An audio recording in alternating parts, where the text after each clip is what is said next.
দেখে কি মনে হচ্ছে খেতে ইচ্ছে করছে? আমারও খেতে ইচ্ছে করছে। তো চলো বেশি দেরি না করে ছোট্ট একটি মিনি ব্লগ চালু করি। এই আয়োজনটি দেখে তোমাদের কি মনে হচ্ছে? আশা করি হয়তো বুঝে গিয়েছো তোমরা। এই আয়োজনটি আসলে হলো ভাইফোঁটার আয়োজন। তো ফাইনালি ফোঁটা দেওয়া শুরু হয়ে গেল। তো চালু করার আগে রীতি রিবাজ অনুযায়ী বড়দেরকে দিয়ে স্টার্টিং করা হয়, তারপরে হবে আমার পালা। ভিডিওটি দেখার আগে বলে দিই, এই ভিডিওটি ভালো লাগলে লাইক করে দিও এবং সুন্দর একটি কমেন্ট করে দিও। ওহো, তোমাদেরকে আরেকটা কথা বলতে ভুলে গেছি, যাকে তোমরা দেখছো সে হবে আমার বড় দাদা। फूलों से घर महके। কি হচ্ছে একবার দেখো, একবার অবস্থাটা দেখো। দাদা মিষ্টি খাইতে চাইছে না, তাও জোর জবরদস্তি মিষ্টি খাইয়ে দিচ্ছে গিফট নেওয়ার ধান্দায়।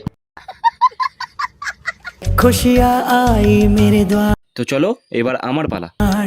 हम भैया संग मनाए भाई दूज त्योहार।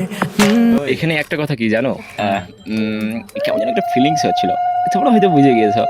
এগুলো ছাড়ো তো, তোমরা খালি না উল্টা পাল্টা ভাবো। তো আমি একটা কথাই ভাবছিলাম, যে থালার আয়োজনটা করা হয়েছিল সেই থালার আয়োজনটা কবে আমার হাতে পাবো। তো এদিকে আবার পড়ে আছে বুনু নিজের গিফট নেওয়ার জন্য। তো ফাইনালি সব শেষ করে অমৃত ভরা থালাটা আমার হাতে আমি পেয়ে গেলাম, এবার আমি খাবো।